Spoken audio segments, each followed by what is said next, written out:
मेरा नाम धानला मेहुल वजयराम भाई है। मैं 10वीं कक्षा में पढ़ता हूँ। आज मैं आपको बात करने वाला हूँ शहीद वीर भगत सिंह के बारे में, जिनका जन्म 1907 में लियालपुर नाम का गांव जो कि लाहौर में पड़ता है, अब पाकिस्तान में। उसके माता का नाम विद्यावती कौर और उसके पिता का नाम किशन सिंह था। बचपन से ही जो लाहौर में स्कूल था जो अंग्रेजी हुकूमत से चल रहा था, उसको भगत सिंह ने ज्वाइन नहीं किया, लेकिन भगत सिंह ने आर्य समाजी माहौल में पढ़ना चाहा। बचपन से ही भगत सिंह पढ़ाई में इतने तेज थे कि बचपन भर में उसने 50 किताबें पढ़ डाली, जो अपने स्कूल टाइम से अलग थी। उसके बाद 13 सितंबर 1919 को जलियांवाला बाग हत्याकांड हुआ। तब भगत सिंह इतनी छोटी उम्र में 40 किलोमीटर दूर चलकर वहां पहुंचे और एक बर्तन में खून से भरी मिट्टी लाकर घर आए। वो जो जलियांवाला बाग हत्याकांड हुआ था, उसकी गहरी असर भगत सिंह को हुई थी। 1922 में चोरी चोरा नाम का गांव जो कि गोरखपुर में है, वहां एक पुलिस थाने के सामने प्रदर्शनकारियों ने जोरदार प्रदर्शन मचाया। उसमें भगत सिंह भी थे। वहां बाजार में अंग्रेजी दारू और कपड़े बिक रहे थे।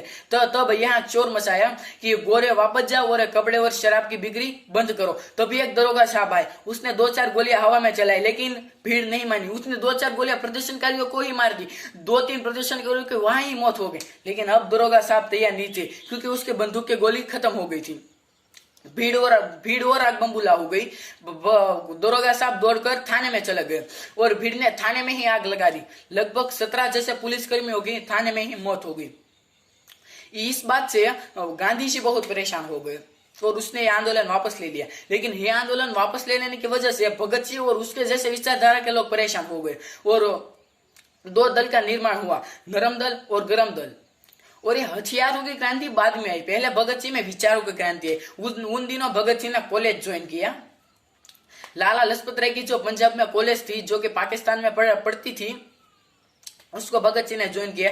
यहाँ ये गतिविधियां स्ट्रॉन्गर थी। भगत सिंह ने 300 किताबें पढ़ डाली, इसलिए उसमें जो एकाकी की भावना थी, इसलिए उसने 23 साल में वो कर दिया कि हम 90 साल के बाद भी उन्हें याद कर रहे हैं। जब भगत जी 17 साल के हो गए, तब उसकी माँ ने उसकी शादी की तैयारी कर ली और बेटे से कहा कि बेटा शादी कर ले। लेकिन यहाँ माँ कहती रह गई और भगत सिंह ने कहा दुल्हन मेरी दुल्हन नहीं, आजादी ही मेरी दुल्हन होगी। रातों रात चिट्ठी लिखकर भाग गए और यहाँ माँ अकेली पड़ गई। माँ रोती थी और भगत सिंह रातों रात चिट्ठी लिखकर भाग गए। घर में सब कुछ छोड़कर भगत सिंह ने पंडित आजाद की टीम को ज्वाइन कर लिया। 18 साल की उम्र में उसने काकोरी कांड की तैयारी कर ली। उसको सफल भी बनाया। पैसे की जरूरत थी, अंग्रेजी खजाने को लूट लिया। अच्छा, लूट लिया, पकड़े गए। इश्फाक उल्लाह का और राम प्रसाद बिस्मिल को फांसी भी हुई। इसके बाद साइमन कमीशन के आंदोलन में लाला लजपत राय की लाठीचार्ज में मौत हो गई।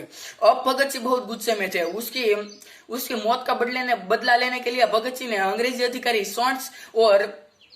स्वर्ण की हत्या की और केंद्रीय विधानसभा में बॉम्ब फेंका। बॉम्ब फेंकने के बाद वो भाग सकते थे, लेकिन उसने वहां ही खड़े रहकर नारेबाजी की, इनकलाब जिंदाबाद, इनकलाब जिंदाबाद, और खुद को आत्मसमर्पण कर दिया और उसको फांसी हुई। इसके पहले उसको 2 साल का कारावास हुआ। उसने जेल में भी 64 दिन का अन्नजल कारावास में चले गए। भगत सिंह की हालत बहुत गंभीर हो रही थी। उसका वजन दिन प्रतिदिन घट रहा था और यहाँ अंग्रेजी अधिकारी परेशान हो रहे थे। तब भगत सिंह ने कहा मेरे दिल में जो जख्म है वो तो फूल के गुच्छे है, कि मेरे दिल में जो जख्म है वो तो फूल के गुच्छे है। हमें पागल ही रहने दो, हम पागल ही अच्छे हैं। इसके बाद भगत सिंह को फांसी होने वाली थी। उसके